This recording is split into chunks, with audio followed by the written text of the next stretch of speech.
أعوذ بالله من الشيطان الرجيم بسم الله الرحمن الرحيم يمحق الله الربا ويربي الصدقات والله لا يحب كل كفار أثيم সমস্ত তারিফ সমস্ত গুণগান সেই মহান রব্বুল আলামিনের জন্য যিনি আমাদেরকে আজকে সালামের কথা তৌফিক দান করেছেন এসবুল আলহামদুলিল্লাহ।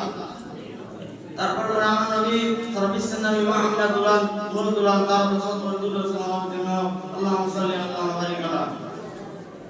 আমার পাশে বসে থাকা শিক্ষক মহাশয়গণ এবং সামনে বসে থাকা ছাত্রবৃন্দ ভাই সহ আমি আপনাদের সামনে যে বক্তব্য নিয়ে উপস্থিত হয়েছি সেটা হচ্ছে সুদ ও ঘুষ।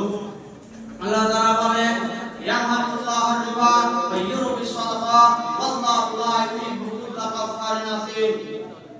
আল্লাহ তাআলা সুদকে সংকুচিত করেন এবং গানকে বৃদ্ধি করেন। আল্লাহ তাআলা অবিশ্বাস পাককে পছন্দ করেন না। এই আয়াতে সুদ মানুষের অর্থকে ধ্বংস করে ফেলে এবং গান মানুষের অর্থকে বাড়িয়ে দেয়। ইয়া আইয়ুহাল্লাযীনা আমানু লা তাকুলু রিবা আযাফান মুদাফা ওয়াত্তাকুল্লাহা লাআল্লাকুম তুফলিহুন। হে মুমিনগণ, তোমরা চতুর্দিকে আর সুদ খেও না, তোমরা আল্লাহকে ভয় করো, তাহলে তোমরা সফল হতে পারবে। তোমরা যদি মুমিন হও তাহলে সুদের মধ্যে যা ভাগ্য রয়েছে তা বর্জন করো।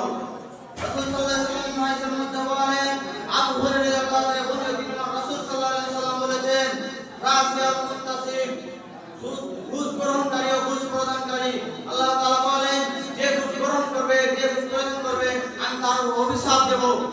রাসূল সাল্লাল্লাহু আলাইহি ওয়াসাল্লাম মধ্যে বলেন, জাবের রাদিয়াল্লাহু আনহু বর্ণিত তিনি রাসূল সাল্লাল্লাহু আলাইহি ওয়াসাল্লাম বলেছেন, আকিলা রিবা ওয়া মুকিলাহু ওয়া আকিলাহু ওয়া সাইদাহু ওয়া ক্বালাহু সাওয়া। সুদ গ্রহণকারী, সুদ প্রদানকারী ও সুদের দুই সাক্ষীর প্রতি অভিশাপ।